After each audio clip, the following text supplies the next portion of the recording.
Bryson, how's it feel back to be at Augusta again? Oh, amazing. It's always an honor, first off. And second off, I like the course changes. I'm excited for the year and finally healthy. Game feels like it's trending in the right direction. Just went back to some old basic stuff, my golf swing. Been able to strike it a lot better, so looking forward to this year. Was it kind of more of a swing flaw than maybe? Yeah, swing flaw for 5 years. You could say that. Oh yeah, that's why I went and hit it farther because it was just not doing well. I mean, obviously I found a strokes gained advantage. And golf course and tournaments have done a great job at figuring out how to mitigate that. And then it's just been a tough go with my hand and injuries and trying to find my golf swing again, and been able to find some good stuff, and hopefully it translates this week. Because last week was very nice. I was progressing every single day, and I felt like my putting was in a good spot, chipping was in a good spot, driving was in a good spot. So I'm excited for this week. If the last few years were kind of like max speed, how would you describe your game now? It's not max speed. Look, I swung it really hard and got it to 96 on 5, hit it right over the bunkers. But again, it can go offline pretty far if it's not hit perfectly. So I'm probably like 90% of where I was, with a little bit more control. That's kind of where I'm staying at right now, and I feel comfortable with the misses. That's the main part. If I can miss it well around this golf course, I'll give myself a chance. What was the reception out there like today for you? The reception's great. I mean, the fans are awesome. Still saying the same stuff that they would if I was on the other side, and it's fans. What's the same stuff? Oh, it's the normal stuff that everybody says, but I love it. I think it's fun, banter and interaction, and you know what? If you can't handle it, then you don't deserve to be out here. How's been the reaction from fellow players? They haven't maybe seen them before. Unbelievable. Scotty and I gave him a hug. I haven't seen him in a long time. Sam, same thing. Everybody's been fantastic. I've had no issues. Now, it's a little bit different lead up, I think, to this year maybe than in the past, or maybe not last year, but fewer events kind of. Yeah. What's been the adjustment to that? Well, you got to play a little bit more golf. You got to try to play a little bit more golf. And I think next year our schedule will be tailored a little bit differently. But again, it's a learning curve for all of us, and I think that the players are very happy. I'm happy, and we're excited to give ourselves a great shot this week. They've got a lot of players in good form. And then what's the biggest difference between the Crooked Cat last week or Orange County? Yeah. Augusta now?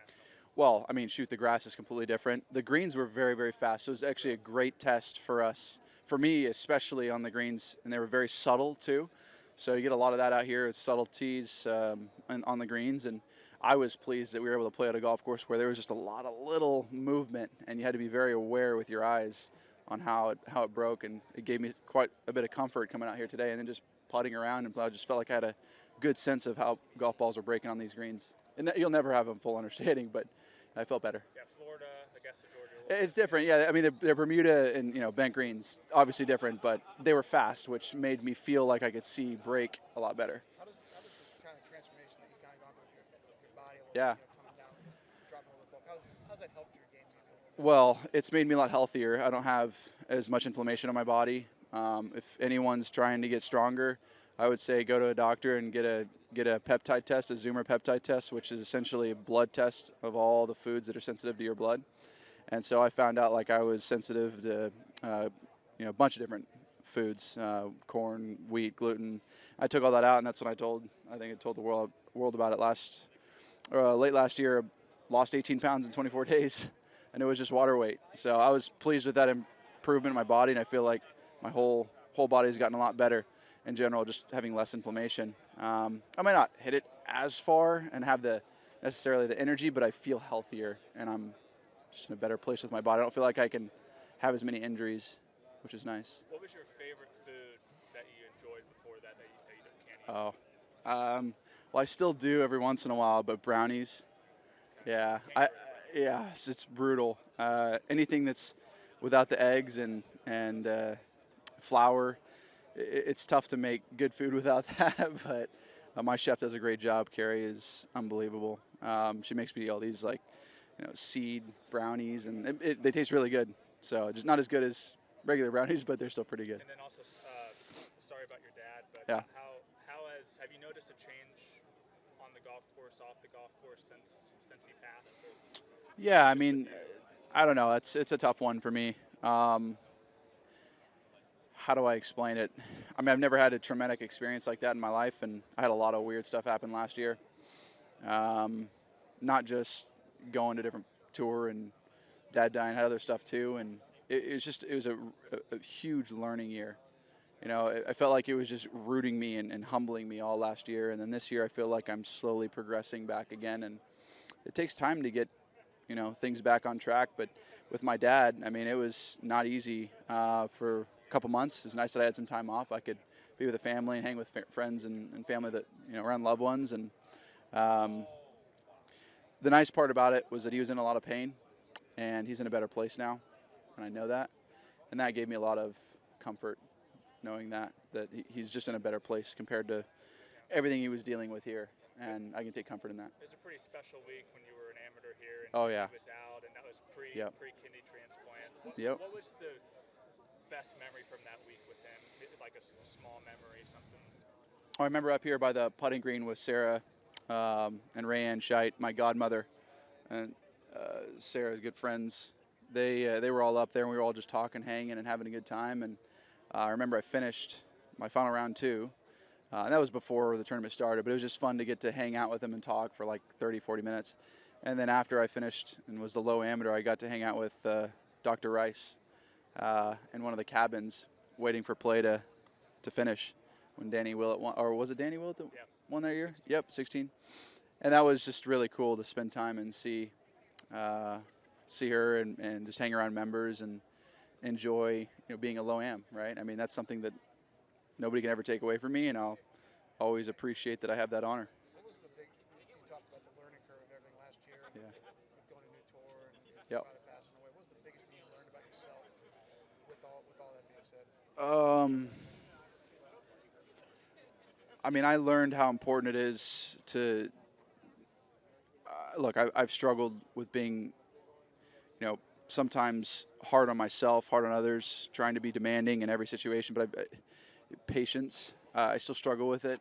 But I really want and to continue to grow and have more patience over the course of time. And it taught me that the only thing that is consistent in life is inconsistency. The only thing that's going to stay is nothing. Everything's changing, everything's moving all the time, and I've got to be okay with that. Nothing's ever gonna. What was the quote exactly, Connor? The only thing. It's like something along the lines of like the only thing consistent in life is inconsistency, or something like that, where it's never going to be. You're never going to have the same thing happen over the course of time, and you've got to learn to adapt and mold and gel with things, because life is an ever moving organism. What are your expectations? My expectations, I don't come here to finish second, but I will say that I've got a lot of work to do before I can get there. Do you feel like you have more to prove this Masters than any one before? Or?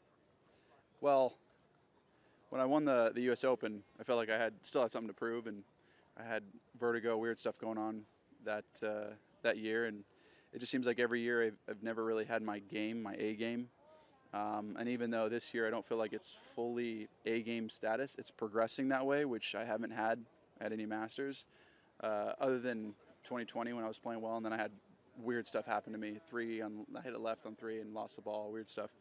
And it's always kind of been a tale of my career, just having weird stuff happen, then have a lot of great things happen. It's like, it's like my emotions just up and down, but that's all right. Do you regret at all saying that Do I regret? I mean, everybody has a perspective on it. I don't think I regret anything. What I do understand is that I have a lot of respect for the course. Like, people don't think that I have, because of that statement, they don't think I have respect for the course.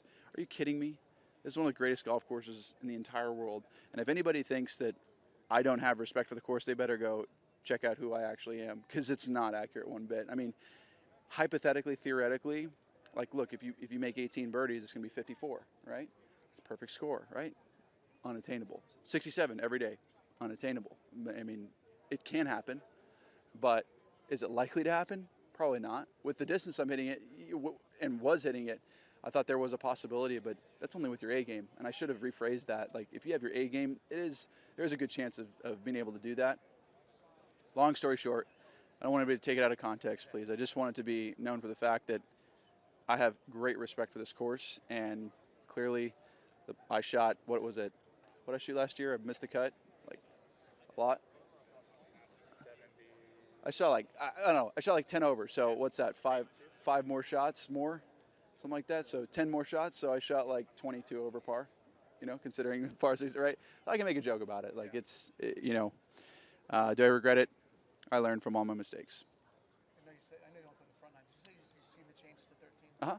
Yeah. Just your thoughts. Yeah, I like it. I can hit it out to the right. First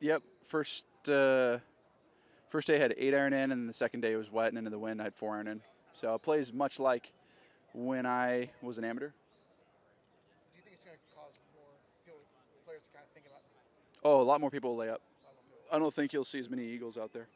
You can see as many maybe doubles and stuff, or No, it'll probably neutralize it a bit. No, it's part of the fun too. You hit it out there, and you're going for it no matter what, right? But look, it is what it is. We all got to play it, and whoever has the lowest scoring average throughout the week should win. All right. Thanks, Bryson. Thanks, Appreciate it. guys. Thank you.